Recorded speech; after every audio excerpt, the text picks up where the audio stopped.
Então, nós vamos. No final, eu acho que todos já sabem a resposta, né? O que que o livro Durante é criacionista ou evolucionista, mas a gente vai vendo todas as teorias, tá? Então, nós vamos começar com essa. Dá para dizer que é uma oração. Eterno Pai, Criador do Universo, concede-nos o tempo para refletir sobre esta jornada. Estamos prontos para aceitar os desafios de nossas vidas. Oramos por força e orientação. Livrai-nos da incerteza. Ajuda-nos a compreender que todos somos criados à tua imagem, todos com potencial para ser o que cada um de nós escolher ser. Leva-nos à calma, ao reino da paz, onde possamos reconhecer a nossa força que vem de dentro. Abençoa-nos nesta noite, enquanto nós continuamos nesta viagem em um mundo cheio de desafios. Que cada um de nós possa respeitar os caminhos de todos os seres e o exercício do perdão faça parte da nossa existência. Que assim seja. Que assim seja. Então, esse estudo, como eu falei, ele é baseado. Eu tirei de. Nossa, é uma pesquisa bem grande, de várias fontes. Mas a ideia e o principal eu tirei desse livro, A Linguagem de Deus, do Francis Collins. Ele foi o diretor do projeto Genoma, né? Então, um dos cientistas mais renomados assim da atualidade.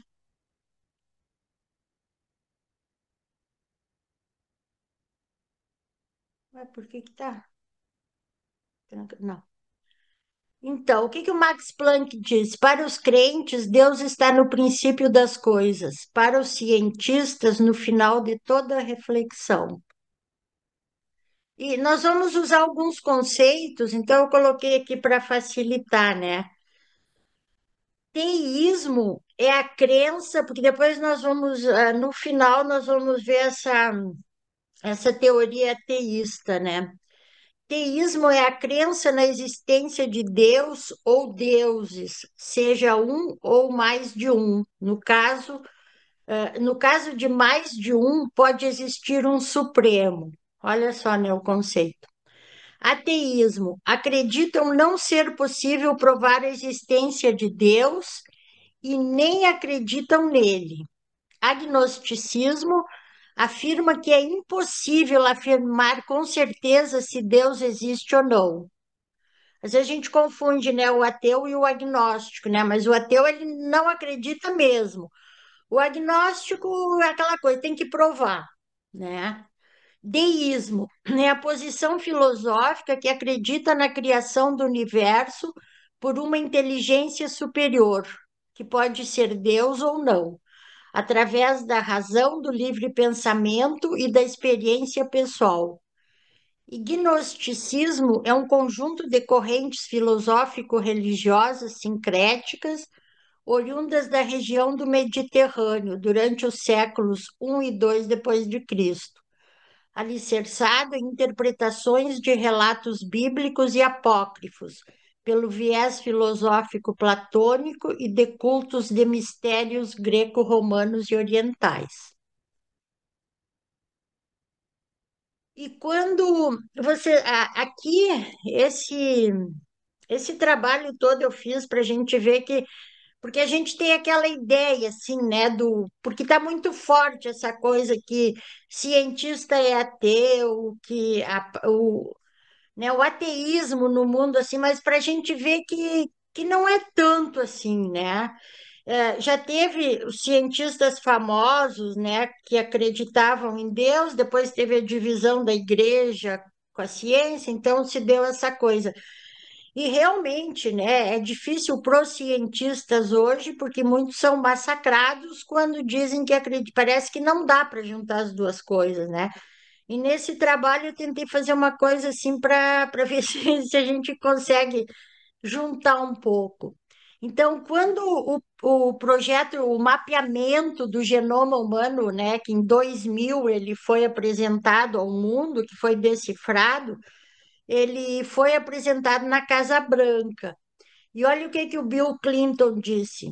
Estamos aprendendo a linguagem com a qual Deus criou a vida. Ficamos ainda mais admirados pela complexidade, pela beleza e pela maravilha da dádiva mais divina e mais sagrada de Deus. Isso na frente de todos os cientistas do mundo inteiro, né? E o Francis Collins, que é o que eu falei ali, que é o diretor do projeto Genoma, ele disse: é um dia feliz para o mundo. Para mim, não há pretensão nenhuma. E chego mesmo a ficar pasmo ao perceber que apanhamos o primeiro traçado do nosso manual de instruções, anteriormente conhecido apenas por Deus. Então, atualmente, 93% dos americanos são adeptos de alguma crença em Deus. Olha como é alto esse percentual, né? Em 1916, cerca de 40% dos cientistas acreditavam em Deus. Em 1997, uma outra pesquisa feita permaneceu igual, esses mesmos 40%, assim. Eu acho um percentual bem alto até. Mas nós temos fundamentalistas dos dois lados, né? Por isso que eu acho que ainda está muito difícil de conseguir juntar as duas coisas. O Richard Dawkins, né, que eu acho que é o ateu mais famoso da atualidade, ele disse assim, e ele disse outras barbaridades que eu nem coloquei aqui. É preciso ser ateu para acreditar na evolução. Olha só, a fé é a grande enrolação, a grande desculpa para fugir da necessidade de pensar e avaliar as evidências. A fé, por ser uma crença que não se baseia nas evidências, é o principal vício de qualquer religião. E esse cara disse outras coisas horríveis, assim. Mas também nós temos fundamentalistas, né, da parte dos religiosos também. Esse aqui, o Henry Morris, líder do movimento criacionista, né, ele disse assim: essa mentira chamada evolução permeia e domina o pensamento moderno em todos os campos. Sendo assim, portanto, é inevitável que o pensamento evolucionista seja basicamente o responsável pelos desenvolvimentos políticos mortalmente sinistros e pelo esfacelamento caótico, moral e social que vem sendo catalisado em todos os lugares. Olha só. Se a ciência e a Bíblia entram em desacordo, é óbvio que a ciência interpreta os dados de forma errônea. Não dá para ir muito nem para um lado nem para outro, né, desses caras.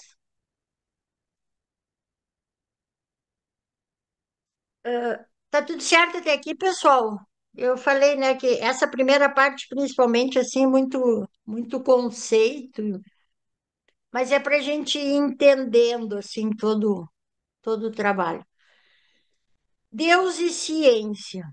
Não há conflitos entre ser um cientista que age com severidade e uma pessoa que crê num Deus que tem interesse pessoal em cada um de nós. O domínio da ciência está em explorar a natureza. O domínio de Deus encontra-se no mundo espiritual, um campo que não é possível esquadrinhar com os instrumentos e a linguagem da ciência. Deve ser examinado com o coração, com a mente e com a alma. E a mente deve encontrar uma forma de abarcar ambos os campos. É isso que eu acho, né? E não o que a gente viu no slide anterior, que aquela separação ali que os caras fazem, aqueles conceitos horrorosos. O que que a ciência não responde para nós? Ela não responde por que o universo existe, qual o sentido da existência humana e o que acontece após a morte. A ciência ainda não conseguiu, né? Mas ao mesmo tempo, assim, esse nosso relacionamento com Deus, né, que a gente já viu que ele existe em todas as culturas, que os ateus dizem que isso é cultural, mas não é, porque ele independe de qualquer cultura, ele existe em todas, né? Essa busca pelo divino. Então, de onde vêm esses nossos conceitos morais, nosso sentimento de ter feito a coisa certa, nosso altruísmo, nossa noção de bem e mal? É esse Deus que deseja algum tipo de relacionamento com essas criaturas especiais denominadas seres humanos e, portanto, tivesse incutido esse seu vislumbre especial em cada um de nós? Nós sabemos que sim, né? Nós sabemos da onde vem isso, né? Aí o C.S. Lewis, olha, ele diz uma coisa incrível, que o livro de Urântia só confirma, né? Ele diz assim: se houver um poder controlador fora do universo, esse não poderia apresentar-se a nós como um dos fatos que fazem parte do universo. Assim como o arquiteto de uma casa não é de fato uma das paredes ou escada dessa casa. A única maneira pela qual podemos esperar que ele se mostre é dentro de nós, como uma influência ou um comando tentando fazer com que nos comportemos de determinado modo.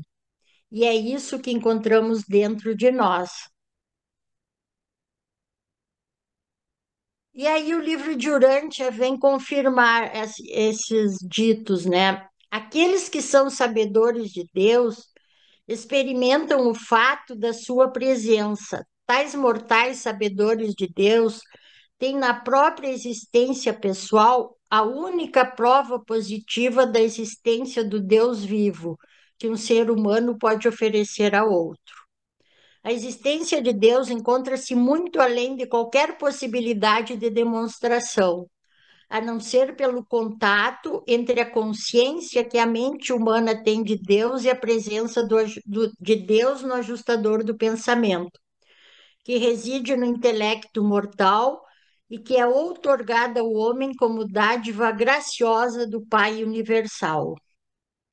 Então, essas nossas perguntas aqui, né?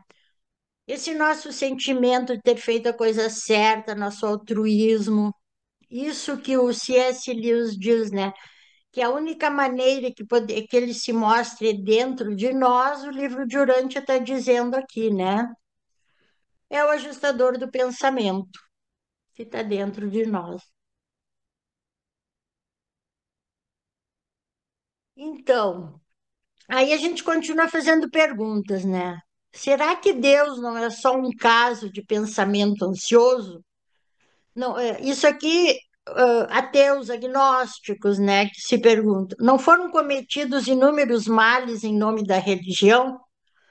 Como poderia um Deus amoroso permitir o sofrimento? Bom, a dúvida ela não se opõe à fé, ela é um elemento da fé.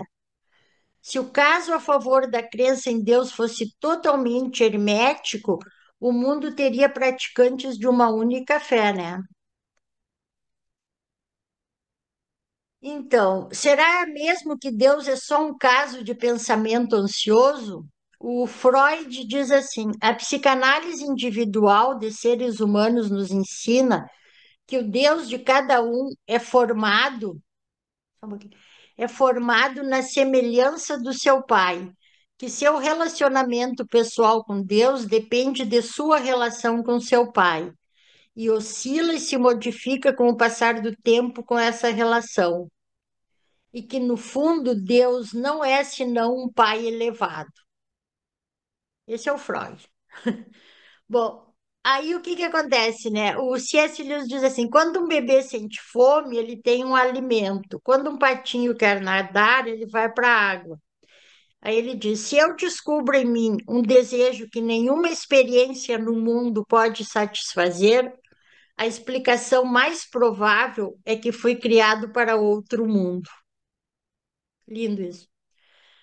Bom, se o anseio pelo sagrado é um aspecto universal e enigmático da experiência humana, Seria a realização de desejos apenas uma seta na direção de algo além de nós? Por que temos um vácuo em forma de Deus em nosso coração, em nossa mente, se não servir para ser preenchido?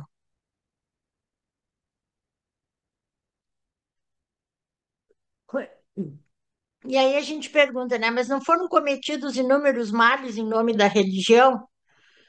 Bom, coisas boas também foram feitas em nome da religião, nós não podemos esquecer disso. Foram e são feitas ainda, né? E os males também continuam sendo cometidos em nome da religião.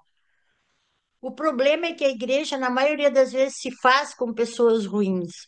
A água pura e límpida da verdade espiritual é colocada em recipientes enferrujados. E os posteriores fracassos da igreja ao longo dos séculos não devem ser projetados sobre a fé, como se a água fosse o problema. Alguém se surpreende de que haja ateus no mundo quando a igreja se porta de modo tão abominável? E o Marx disse, né, a religião é o ópio do povo. Então, a verdade é que esses regimes ateístas produziram tanto ou mais massacres, né? Então, se comete crimes, males em nome da religião, também quem não é religioso comete, né? Então, não é coisa do ser humano, eu acredito. Então, uma avaliação completa da verdade e da fé depende de um exame na água pura e cristalina, não nos recipientes enferrujados. Mas aí a gente se pergunta, né? Como poderia um Deus amoroso permitir o sofrimento? Aí o C.S. Lewis de novo, né? Eu já li vários livros dele, também eu gosto bastante. Se Deus fosse bom, desejaria fazer suas criaturas perfeitamente felizes. E se ele fosse onipotente, seria capaz de fazer o que desejasse. No entanto, as criaturas não são felizes, portanto, Deus não tem nem bondade nem poder. Ele fala isso, né? Mas e para esse dilema? Nós temos várias respostas, né? Uma grande parcela do nosso sofrimento e de nossos semelhantes origina-se do que fazemos uns aos outros. Deus não inventou as facas, os arcos e flechas, as armas e as bombas. Deus não é culpado por um motorista bêbado matar uma pessoa. Deus não é culpado por alguém morrer em um campo de batalha. E nós, por que tudo isso? Porque nós recebemos o livre-arbítrio, né? Apesar de eu ter algumas perguntas também que ainda não encontrei resposta, mas para essas aqui me parece bem plausível o livre-arbítrio. Frequentemente usamos essa capacidade para desobedecer à lei moral. Deveria Deus, então, restringir nosso livre-arbítrio a fim de evitar esse comportamento ruim? Pois é, aí nós temos que decidir, né? Nós queremos liberdade ou nós queremos viver no mundo assim que nem a Avona, né? Onde tudo é perfeito, maravilhoso. Bom, nós ainda temos dificuldade para aceitar argumentos racionais quando uma experiência de terrível sofrimento recai sobre uma pessoa inocente. Talvez, em raras ocasiões, Deus opere milagres, mas na maioria das vezes, a existência do livre-arbítrio e da ordem no universo físico é um fato do qual não se pode escapar. A ciência revela que o universo, nosso planeta e mesmo a vida estão comprometidos com um processo evolucionário. Entre os resultados disso, podemos incluir a imprevisibilidade do clima, o deslocamento de placas tectônicas ou a grafia incorreta de um gene cancerígeno no processo normal de divisão celular.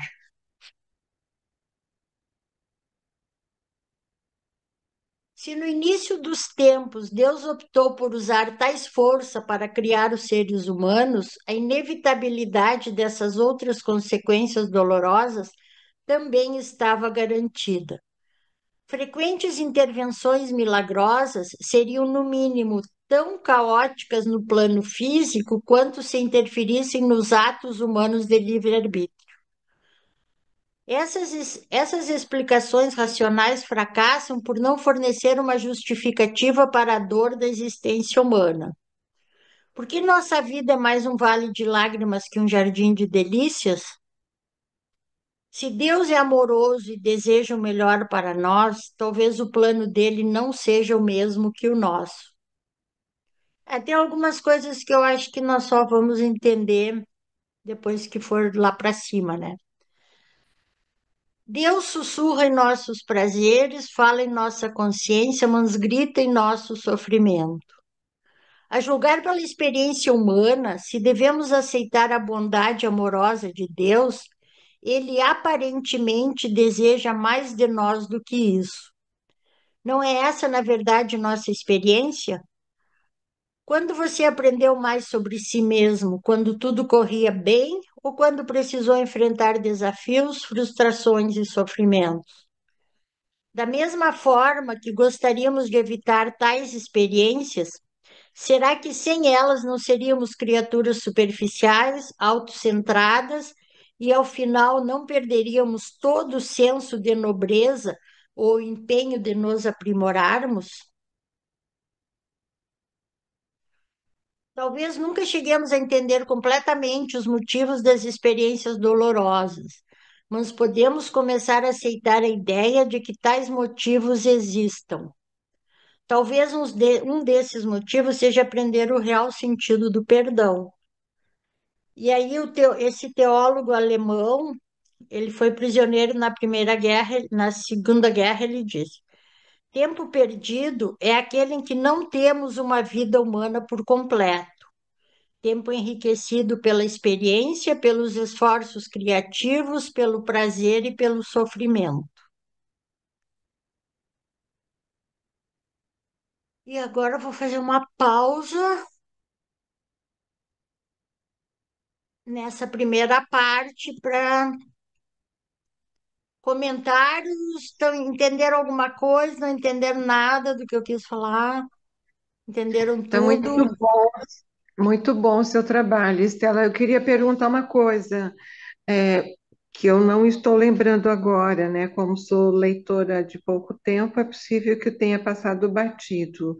O livro de Urântia fala das leis universais de Deus que são naturais para nós, porque antes de eu conhecer o livro de Urântia, eu conheci alguém que falava dessas leis, né?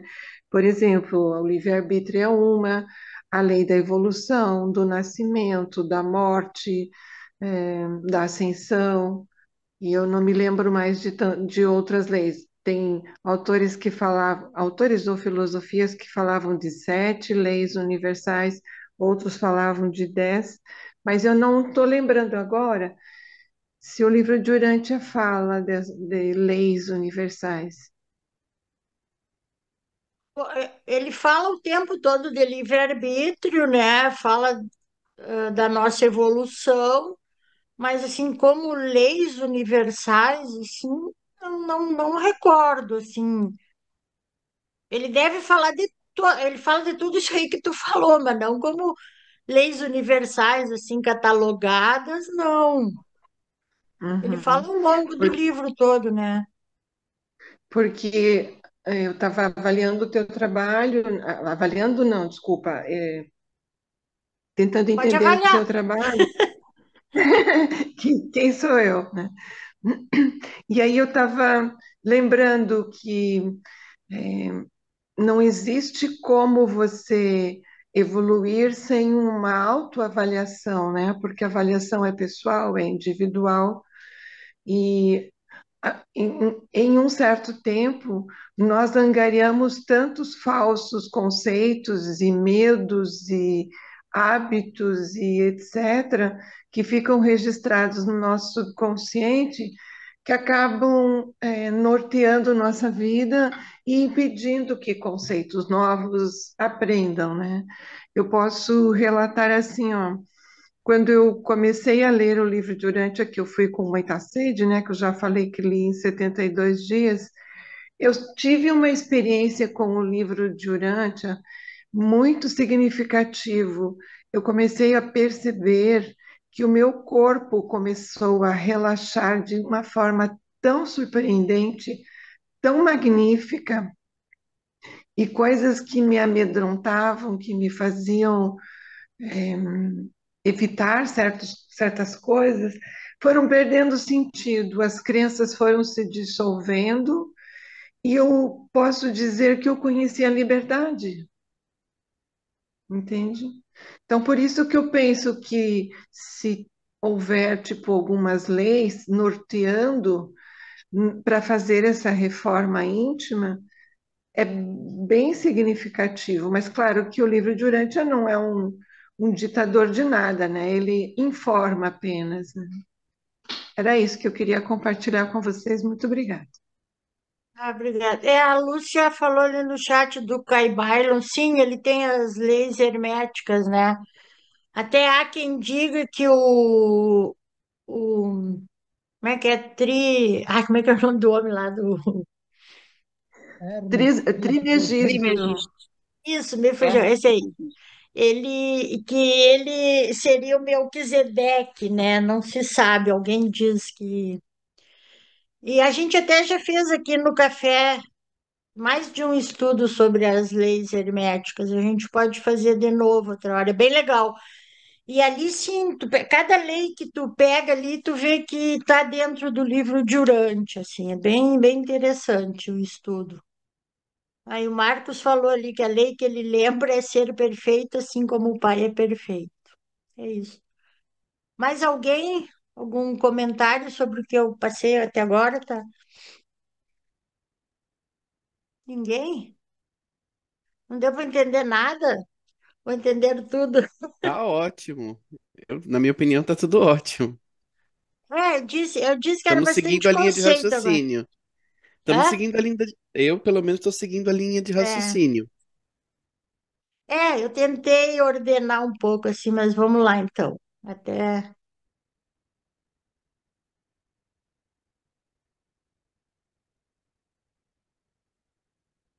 Vamos aqui agora então para a segunda parte aqui. Kant diz assim: duas coisas me enchem de admiração e estarrecimentos crescentes e constantes. Quanto mais tempo e mais sinceramente fico refletindo sobre elas, os céus estrelados lá fora e a lei moral aqui dentro. Sobre elas, nessas duas coisas, os céus estrelados lá fora e a lei moral aqui dentro.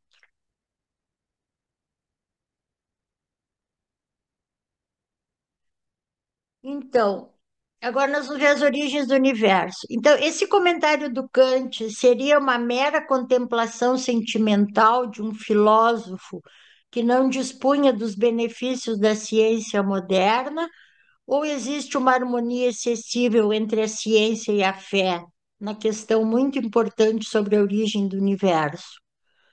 Um dos desafios para atingir essa harmonia é o fato de que a ciência não é estática. A ciência evolui e se corrige. Ai, foi muito lá para cima. Deixa eu ver.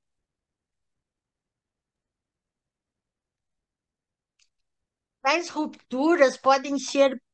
Tá certo. Tais rupturas podem ser penosas quando se tenta atingir uma síntese confortável entre a ciência e a fé, principalmente se a igreja se ligar a uma visão anterior das coisas e incorporar isso em seu sistema de crenças fundamentais. No século XVI e XVII, Copérnico, Kepler e Galileu, que acreditavam em Deus com muita convicção, desenvolveram a ideia de que o movimento dos planetas só poderia ser compreendido de forma adequada se a Terra se movesse em torno do Sol e não ao contrário.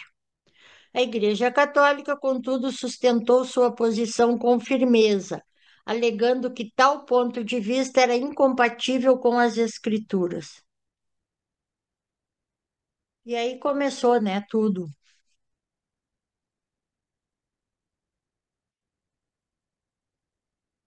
Este confronto causou danos consideráveis tanto à ciência quanto à Igreja. O século XX assistiu a um número inédito de revisões no ponto de vista a respeito do universo.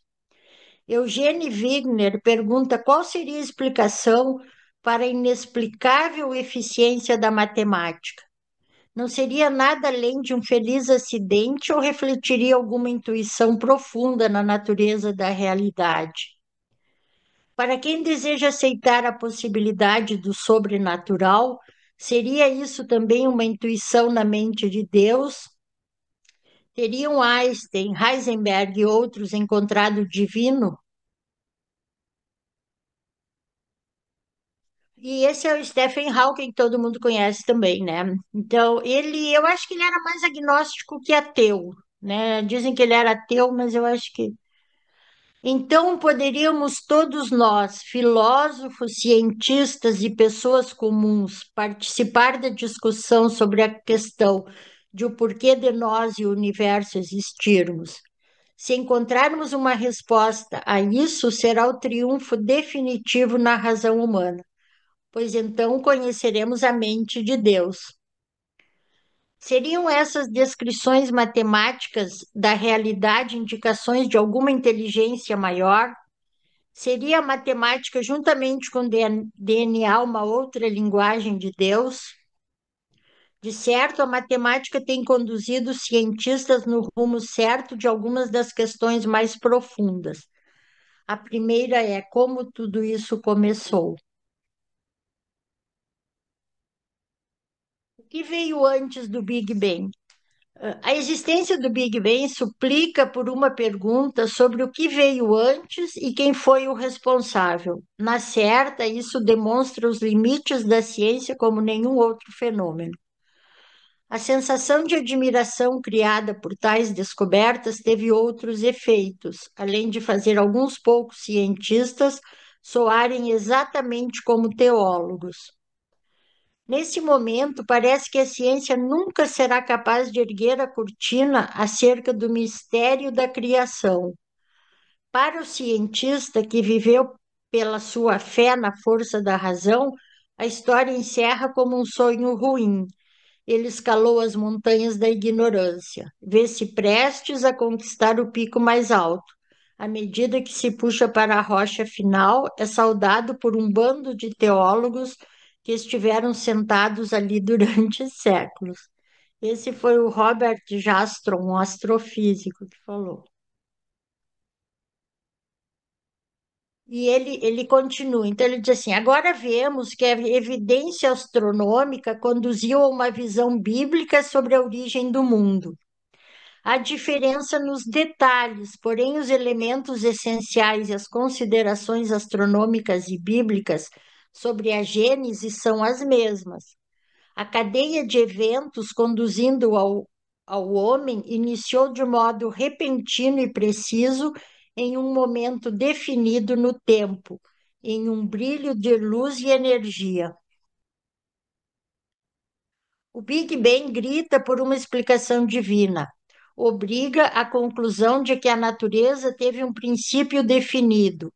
Apenas uma força sobrenatural fora do tempo e do espaço poderia tê-la originado. O princípio antrópico é a ideia de que nosso universo está exclusivamente ajustado para gerar seres humanos. Quem se debruçar um pouco sobre os números e leis na natureza vai encontrar uma série de coincidências que os cosmólogos chamam de coincidências antrópicas, ou as coincidências que permitem que exista a vida e, em última instância, que nós existimos. Entre as coincidências antrópicas, podemos citar a relação entre a força eletromagnética e a força gravitacional, ou a relação entre a massa do elétron e do próton, ou mesmo a relação de carga e elétron e próton, entre elétron e próton. Ou seja, tudo isso torna o universo possível, e, em última instância, torna a existência dos seres humanos possível, né? Se nós vamos ver tudo que acontece lá no livro de Urântia, a criação do universo, depois tornar ele em condições habitáveis, daí começar a vida. Exatamente isso que a ciência está desenhando agora, né? Qualquer um que examinasse as leis da física nuclear chegaria à conclusão que elas foram concebidas de forma intencional. Olha, isso é um físico falando. Segundo os defensores do princípio antrópico, a coincidência de todos os valores de constantes e as leis da natureza serem apropriadas para a vida é tão improvável que e não dá para pensar em coincidência. Teria que ser algo proposital, e o propósito seria para que nós viéssemos a existir para admirar esse universo. Então, aqui tem mais umas citações. Essa do Hawking, ele diz: seria difícil explicar por que o universo teria começado dessa exata maneira, a não ser como o ato de um Deus que quisesse criar seres como nós. Aí esse outro diz assim: quanto mais examino o universo e os detalhes da sua arquitetura, mais evidências encontro de que o universo, em certo sentido, devia saber que estávamos chegando. E esse outro aqui, o Arno Penzias, que é um prêmio Nobel, disse: os melhores dados que temos são exatamente aqueles que eu havia previsto. E eu não tinha, e eu não tinha com o que prosseguir a não ser os 5 livros de Moisés, os Salmos, a Bíblia como um todo. Isso são tudo cientistas falando, né? E agora eu vou fazer mais uma pausinha aqui, porque depois nós vamos entrar noutra parte. Algum comentário? Está indo muito rápido. Se quiser, eu posso voltar em algum slide, alguma coisa que não ficou bem clara. Eu caí, mas entrei de novo, está. Desculpe. Tudo bem. Fala, Roberto.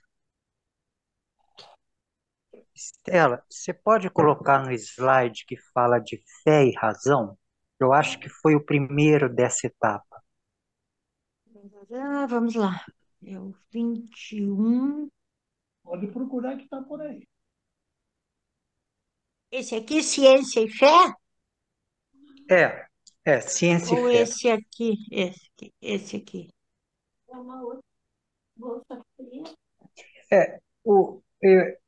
O ponto central de unificar e encontrar uma coerência entre ciência e religião é também entre razão e fé. O livro de Urântia, ele fala assim: a razão da ciência, a lógica da filosofia e a fé da religião. Olha como eu entendo a unificação exposta no livro de Urântia desses dois polos da experiência humana. No meu entendimento, a palavra fé é a mesma que origina confiança. Fé e confiança você tem em pessoas. É diferente de crença.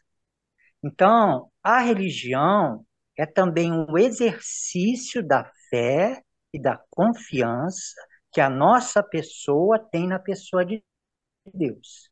E a razão humana tem a ver com o nosso intelecto na análise das coisas materiais. Então, tanto a religião quanto a ciência, eu as vejo como a busca da verdade. Só que a ciência busca a verdade, isso está no slide, Sleva, né? Se puder colocar o slide.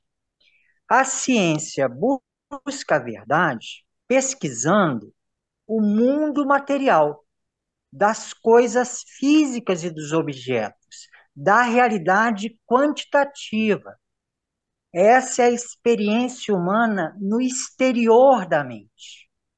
E a religião busca a verdade na experiência humana subjetiva no interior da mente. Então, tanto a ciência quanto a religião buscam a verdade. Só que a ciência busca a verdade das coisas e dos objetos físicos exteriores e ao ser humano, os objetos. E a religião, ela busca a verdade do ser, da pessoa, pelo exercício da fé e da confiança na pessoa de Deus.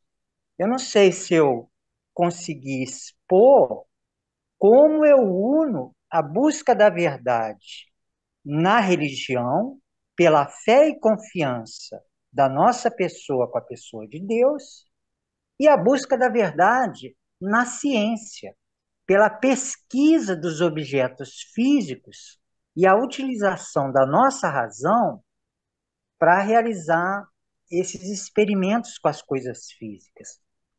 Agora, Ah, tá, sim, conclui, depois eu falo, era esse slide que eu estava buscando.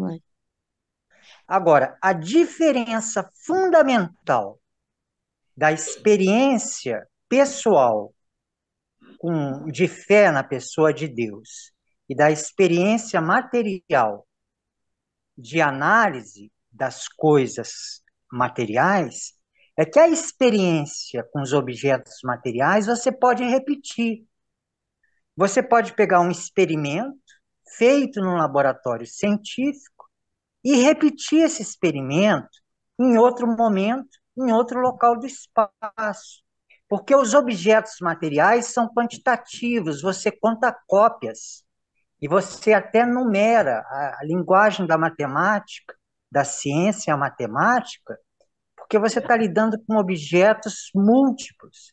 Isso é diferente da experiência religiosa, porque a experiência religiosa no interior da nossa mente, ela é sempre pessoal, e cada pessoa é única. E assim eu vejo tanto a ciência quanto a religião como busca da verdade. A ciência busca a verdade das coisas materiais e quantitativas na experiência exterior do ser humano. E a religião busca a verdade do ser, da pessoa que nós realmente somos, na experiência que acontece no interior da nossa mente. Essa blusa. Eu acho que esse slide aqui resume bem tudo que tu estava falando, Roberto. Que o domínio da ciência está em explorar a natureza. O domínio de Deus encontra-se no mundo espiritual, um campo que não é possível esquadrinhar com os instrumentos e a linguagem da ciência. Deve ser examinado com o coração, com a mente e com a alma. E a mente deve encontrar uma forma de abarcar ambos os campos. Eu acho que esse aí Exatamente, resume bem, né? sim. Mais alguém quer fazer algum comentário?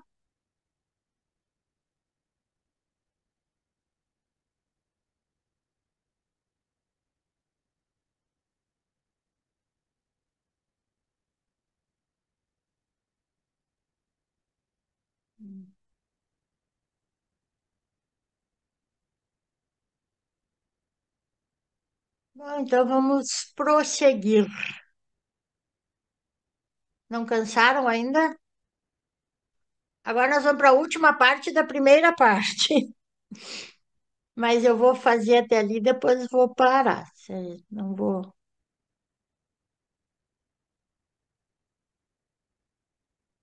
Vamos lá, então esse aqui eu tinha voltado. É este eu passei, este aqui. Tá, então o Einstein, ele vivia de rixa, o Bohr, né, que ele é o pai da física quântica, e o Einstein, e a gente sabe, né, que a física quântica tem a lei da incerteza e tudo, e o Einstein dizia para ele que Deus não joga dados, né, porque para o Einstein o universo, a coisa era tudo muito certinha, assim, tinha uma tinha um propósito, assim, né, da coisa ser reta. E o Borne dizia para ele, Einstein, pare de dizer a Deus o que fazer. Então, nós vamos ver alguma coisa da vida na Terra. E semana que vem nós vamos ver umas teorias meio malucas sobre a criação do mundo, né, da vida, tudo. Então, a complexidade da vida terrestre significa para um observador racional a obra de um planejador inteligente. A ciência virou esse conceito de cabeça para baixo.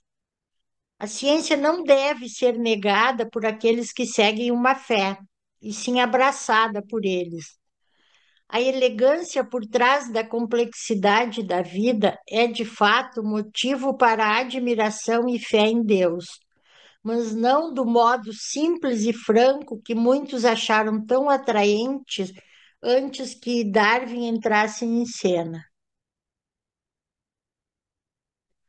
Uma pessoa que crê em Deus não pode temer que a investigação científica destrone o divino. Se Deus é de fato todo-poderoso, não será ameaçado por esforços miúdos em compreender os trabalhos do mundo natural que ele criou.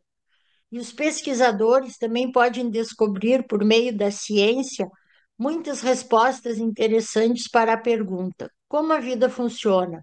O que não podem descobrir apenas por meio da ciência são respostas às perguntas: por que existe a vida afinal? Por que eu estou aqui? E o Darwin, ele era crente em Deus, ele acreditava. Depois ele perdeu uma filha de uma maneira trágica, então acho que ele ficou descrente, mas ele nunca foi ateu, no máximo agnóstico, né? Aí ele diz assim, há uma grandeza nessa visão da vida com seus vários poderes, tendo ela sido lançada como um sopro de vida originalmente pelo Criador, em poucas formas ou uma, e que enquanto esse planeta vinha orbitando de acordo com a lei da gravidade estabelecida, a partir de um início tão simples, inúmeras formas cada vez mais belas e maravilhosas foram e continuam evoluindo. Então, ali em cima ele diz, é um sopro de vida originalmente pelo Criador. E agnosticismo seria a descrição mais correta do meu estado mental, ele disse certa vez. E ele continua aqui, ó, pela extrema dificuldade ou quase impossibilidade de conceber esse universo imenso e maravilhoso, incluindo o homem com sua capacidade de examinar o passado tão distante, o futuro tão longínquo, como resultado de uma oportunidade ou necessidade cegas. Quando medito dessa maneira, sinto-me atraído a observar a primeira causa como tendo uma mente inteligente em algum grau análoga a essa dos homens, e mereço ser chamado de teísta. Teísta, como nós vimos, é o que acredita em Deus, né? Na verdade, o Darwin nunca falou que Deus não existia, nem nada. Eu acho até porque ele demorou 23 anos, né, depois da viagem que ele fez, aquela do navio famoso lá para enfim, para divulgar, né, Galápagos. para escrever o livro A Origem das Espécies, né? Galápagos. Oi? Oi, Sabino. A Ilha de Galápagos. Isso. Seu Moacir levantou a mão. Então, Estela, veja bem, você mencionou aí, inclusive o Einstein. Eu li muitos artigos de Humberto Roden, muitos aí já conhecem ele, e o Roden foi professor de filosofia em Princeton, onde o Einstein era dentro da profissão dele lá, né? Dentro da ciência dele. Mas o próprio Roden afirmou que várias vezes que conversou com o Einstein, ele realmente não era o que o pessoal fala, que ele era descrente totalmente, não. Ele tinha uma crença assim num ser supremo, alguma coisa assim, entendeu? Com toda o estudo dele dentro da física, né?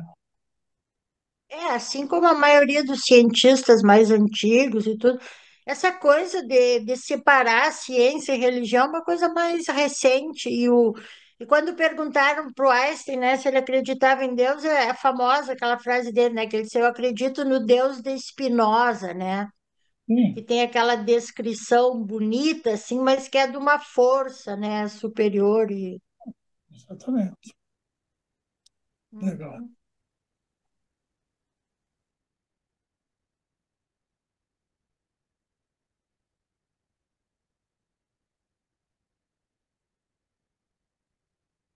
Então, isso aqui eu falo também, né, lá no meu trabalho de eugenia, de epigenética, mas como nós estamos vendo aqui, né, como começou a vida e tudo, daí o que que as lições do genoma humano nos dizem, né? Quando eles começaram o mapeamento do genoma, a expectativa era que o ser humano tivesse 100 mil genes. E a realidade foi bem diferente. Nós temos 20 a 25 mil genes, quase o mesmo que minhoca, que mosca, que a planta. E alguns encararam como um verdadeiro insulto à complexidade humana. E, diferentemente de outras espécies, o nosso DNA é 99,9 idêntico entre membros da nossa espécie. Então, as outras espécies, elas têm, digamos, as moscas, entre elas o DNA delas pode ser bem diferente. As vacas, mas o nosso, por isso que esses dias até a gente estava noutra sala, eu estava falando, né? Hoje nós somos uma raça só, biologicamente nós somos todos iguais, assim, nós não temos raças diferentes. O nosso DNA é 99,9 idêntico para quem nasce aqui no Brasil, para quem nasce lá na África, no Alasca, né? Então, com isso, concluímos que todos os grupos de nossa espécie descendem de um grupo comum. Olha, isso é a ciência falando, né? O nosso DNA é 96% idêntico ao dos chimpanzés. É mais, é 98, não sei por que está 96 aqui. Acho que... Ah, aí os materialistas dizem, se os humanos evoluíram rigorosamente por meio de mutação e seleção natural, quem precisa de Deus para nos explicar? Mas eles não evoluíram por meio de seleção e mutação natural somente, né? A gente sabe que teve os subitamente, que teve uma série de complexidades. E eu digo, né? Eu preciso de um Deus. A comparação entre sequências de chimpanzés e de seres humanos, embora interessante, não nos explica o que é preciso para ser humano. Mas nós sabemos, né, o salto que foi dado dos símios para Andon e Fonta, né? A sequência de DNA nunca irá esclarecer determinados atributos especiais de humanos, como o conhecimento da lei moral e a busca universal por Deus. Nós temos os dois ajudantes da mente, né? Nós sabemos onde está essa diferença. Livrar Deus do fardo de atos especiais da criação não o inclui como fonte daquilo que torna a humanidade especial, nem do próprio universo. Simplesmente nos mostra alguma coisa como ele trabalha. E aqui tem mais algumas pesquisas, né? Fé na ciência, fé em Deus. Então, aí eles perguntaram assim: a teoria da evolução de Darwin tem sido bem respaldada por evidências? Só 30% responderam sim. É só mais uma é só mais uma de muitas e não tem sido bem respaldada por evidências? 35% responderam que sim, que é só mais uma. E você tem conhecimento suficiente para dizer algo?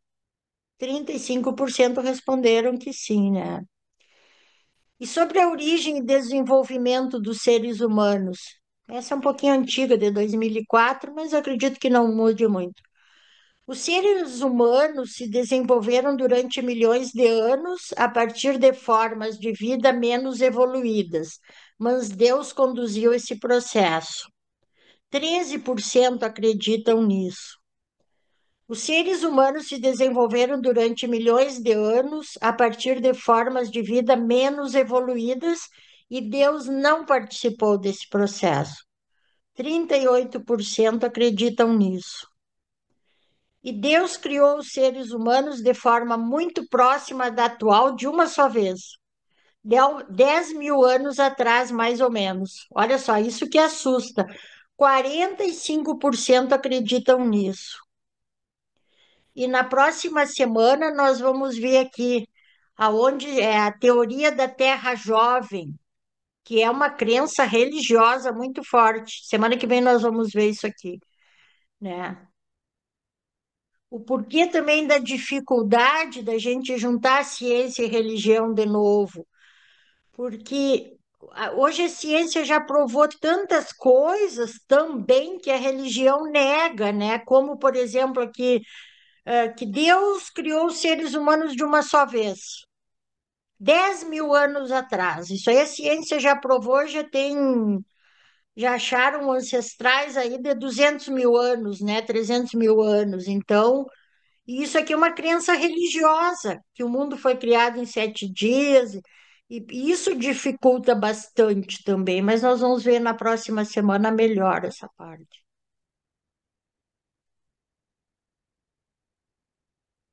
Motivos para a falta de aceitação pública da teoria de Darwin. Um dos problemas é que esta exige que se compreenda a importância de espaços do tempo extremamente extensos envolvidos no processo. Tais períodos acham-se além da experiência individual de uma maneira inimaginável. Um modo de reduzir os eons da história num formato mais compreensível é imaginar o que aconteceria se os 4,5 bilhões de anos da existência do planeta, desde sua formação inicial até hoje, fossem comprimidos em um dia de 24 horas.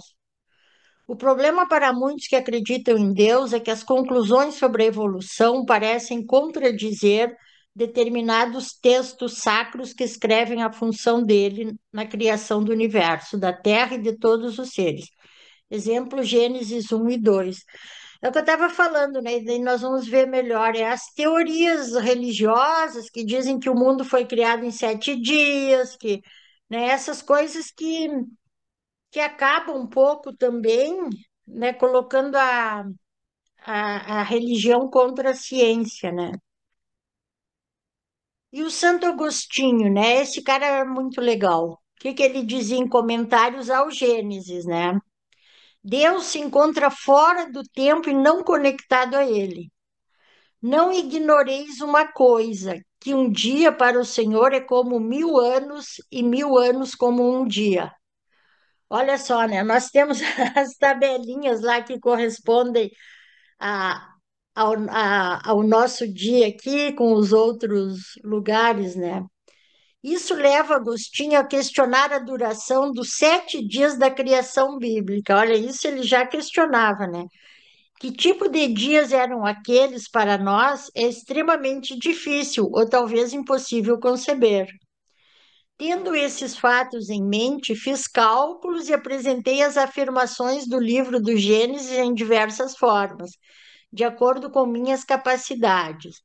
E ao interpretar palavras que foram escritas de modo obscuro, com a finalidade de estimular nosso raciocínio, não assumi nenhuma posição frágil contra uma interpretação que rivalizasse e que talvez pudesse ser melhor.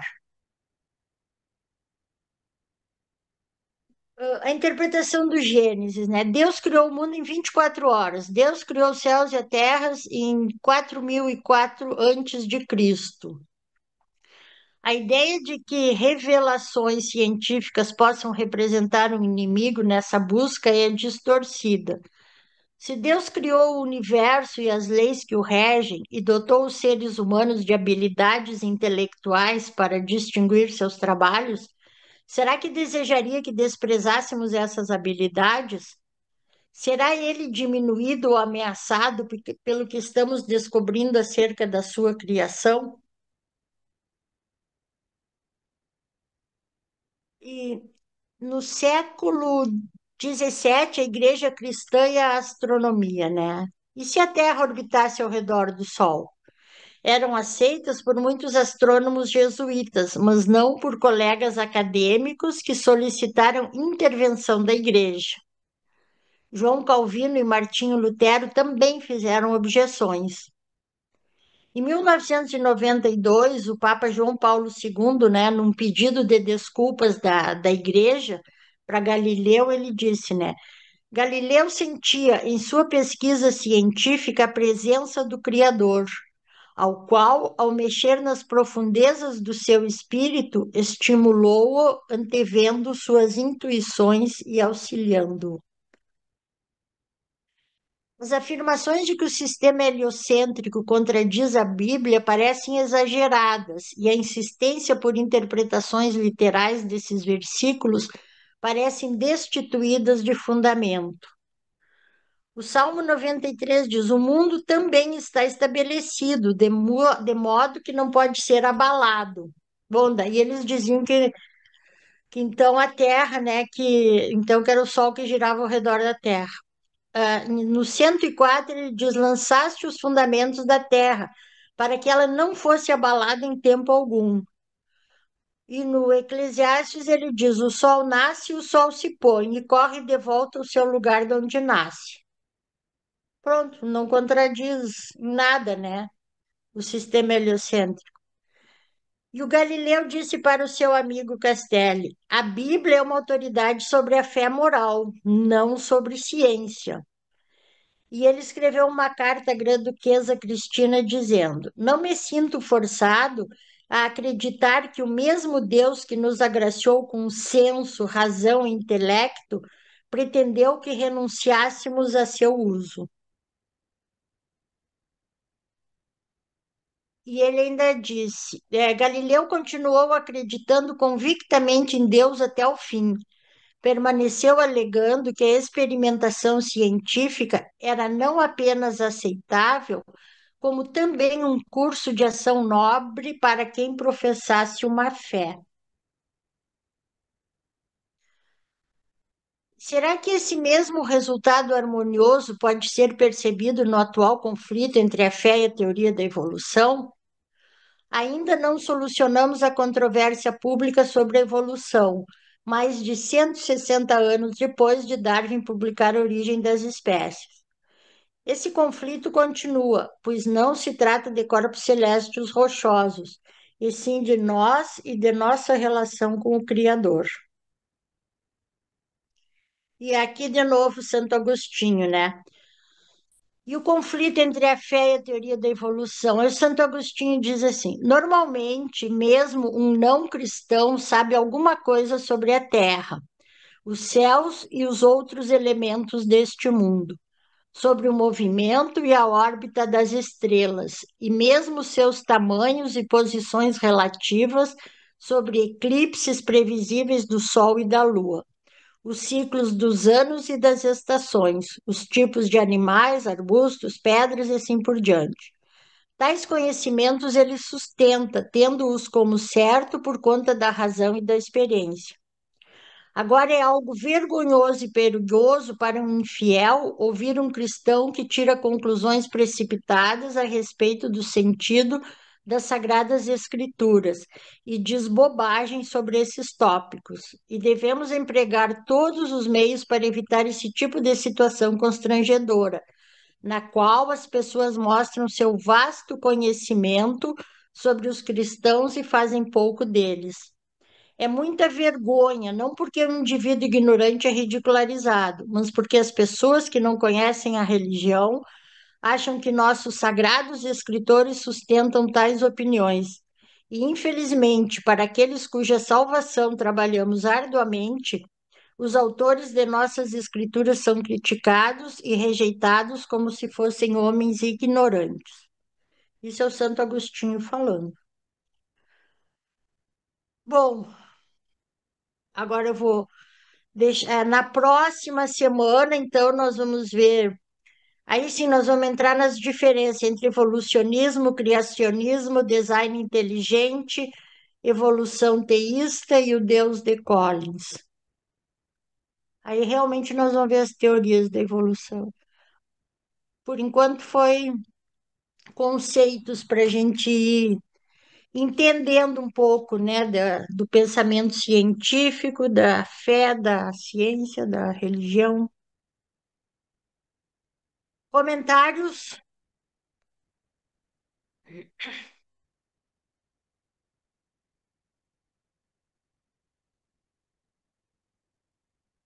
Nossa, todo mundo quieto. Roberto, Olha, eu gostei muito, eu agradeço, Estela. Eu queria fazer uma observação quanto à educação dos nossos jovens. Nas escolas, quando se fala de teoria evolucionária, pelo menos para mim, foi apresentado os religiosos como supersticiosos. A gente só tinha noção do criacionismo bíblico em 7 dias, e aquilo colocava a nossa mente num parafuso, porque você entra na sala de aula para estudar geografia, origem do sistema solar, idade da Terra. Aí você aprende uma coisa, aí você vai na Bíblia, vai na igreja, é outra coisa completamente diferente. O meu comentário é: o livro de Urante é urgente. Esse livro e esse conhecimento precisa chegar nas escolas. De alguma maneira, isso tem que estar no currículo, porque na idade intelectual mais exuberante, né, a idade universitária, ensino médio, apresenta ciência e religião quase como se fosse dois universos diferentes.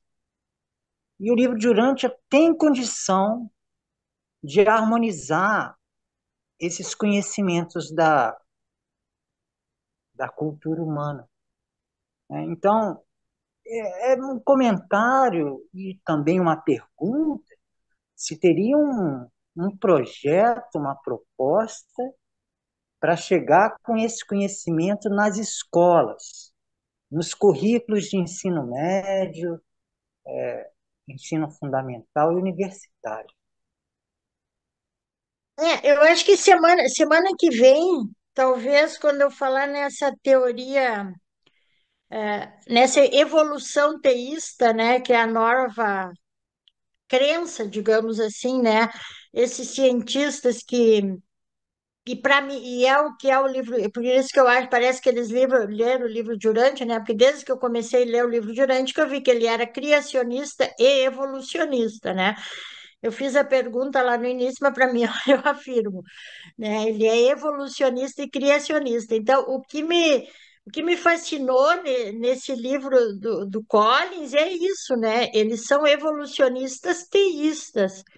E talvez em cima disso, sem falar em livro de Urântia, já esteja se construindo alguma coisa, ou se pudesse construir, mas aí entra em currículo escolar e coisa, aí complica, né? Mas, como é que eu vou dizer, formular um estudo evolucionista teísta, eu acho que é possível. Fala, Lilian.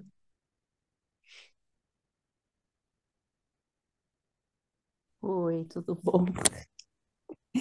Ai, então, tô no celular aqui. É, quando você comentou sobre o helicentrismo, né? Eu fiquei pensando assim que a gente nunca pensa que a gente está girando, nós estamos girando, né? Quer dizer, a Terra está girando e nós com ela. E por isso que o Sol se põe e ele nasce, né? Ele tá lá paradinho, não sei, girando, acho que também, né? Ele está lá no centro, né? E nós que estamos girando ao redor do Sol. Além de girar ao redor do Sol, nós também giramos, né? Que é a rotação. Então, mas a impressão que dá é que o Sol que gira ao redor da Terra, é muito impressionante isso, né?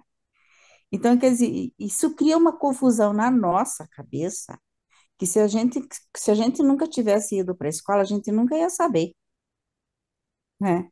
A gente ia Não. ter a impressão que é o Sol que gira ao redor da Terra e ponto final, né? Agora, pensar que tudo isso foi observado, foi, e faz pouco tempo, né? 500 anos atrás, que foi provado, vamos dizer assim, por A mais B, que eu nem sei, eu não sei, assim, a gente sabe que foi provado, mas eu não sei dizer mas é uma coisa tão impressionante esse negócio, essa sensação que a gente tem, que é o Sol que gira ao redor da Terra, que agora tem aquela teoria essa teoria Terra plana?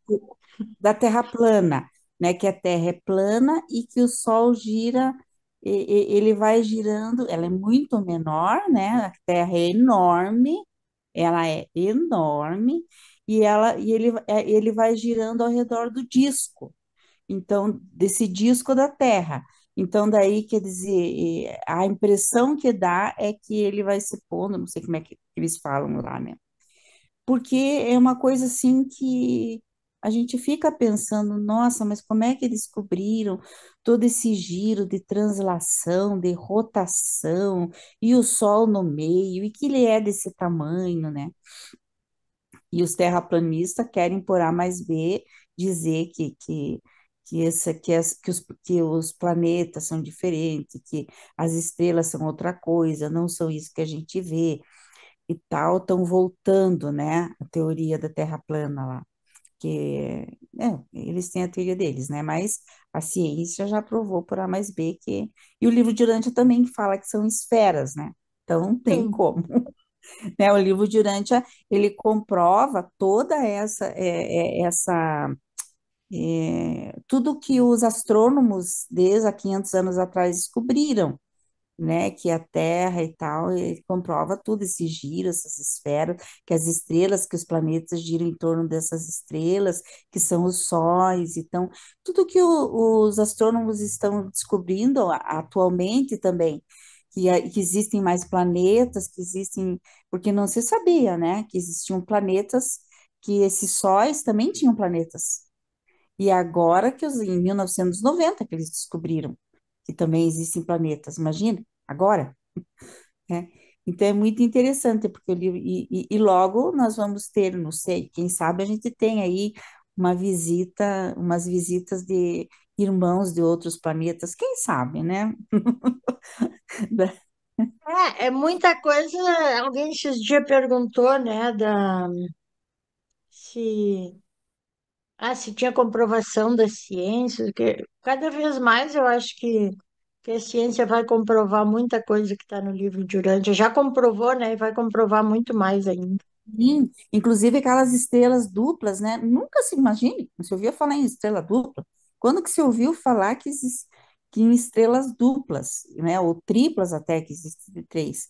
E o Sol, o nosso Sol, ele é uma exceção, assim, porque a maioria são duplas, né? São estrelas duplas. É. Marcos Paulo, tu levantou a mão e baixou? Eu, então, queria perguntar se tem algum outro cientista, além do Darwin, que fale sobre evolução também na época dele, ou se só tinha ele também. Teve o Lamarck, teve. Agora eu esqueci o nome. Teve outros que fizeram trabalhos junto com ele. Teve o Lamarck, e o Lamarck até foi ridicularizado, porque ele disse que ele levava o ambiente, né, em conta, assim, que muito era. conforme o ambiente que a pessoa estava e tudo. O Lamarck foi muito, ele foi antes do Darwin, até acho que ele era tio do Darwin. E ele falava na evolução também baseada muito no ambiente, né, no habitat das criaturas. Tem, eu acho que em algum trabalho fala alguma coisa, mas teve outros que falaram sim. E por que Mas o você Darwin, acha que... ele sempre deixou muito claro que, que ele não sabia qual era o primeiro lá, o primeiro ser vivo lá, como foi criado. Ele sempre deixou muito claro isso, ele não chegou, né? Aquela história do elo perdida, ele não chegou no princípio, e ele deixou claro isso. Eu não sei, eu até não consigo entender ainda, talvez se eu estudar mais um pouco, eu diz por que que a teoria do Darwin, assim, se bem que hoje, né, com todo o conhecimento da ciência, cada vez se descobre mais furos nela. Mas mesmo assim, uma teoria com muitos. Claro, tem todo. Eu acho fantástico, eu acho que ele fez um excelente trabalho, eu não. Nem um pouco eu diminuo o trabalho dele, mas nem ele quis dizer tudo que os cientistas tomaram como verdade, sabe? Nem está escrito no livro dele. Eu não sei se eles não tinham outra coisa para se agarrar, o que que. Por que que pegou tanto assim? Era a teoria do Darwin contra tudo, né? E tem Nem alguma ele. coisa melhor hoje em dia, ou é todo mundo, todo biólogo é só Darwin na veia? Mas está mudando porque cada vez mais, nós vamos ver até alguma coisa semana que vem, cada vez mais eles descobrem que não é furos, a teoria não é furada, mas as coisas que ela não explica, né? E tem muita coisa que ela não explica. E com os que eram contra agora estão conseguindo provar muita coisa ali que ela não explica, está tendo uma outra explicação. Eu não sei por que que pegou tanto, tanto, tanto, porque não tinha outra coisa. Ou era, é que ela apareceu para se contrapor ao criacionismo, né? E Uhum. como eu estou falando isso agora, e como assim cresceu muito esse movimento anticriacionismo, eles tinham que se apegar a alguma coisa, né? E não aceitavam nem quem falava nos furos da teoria. Então,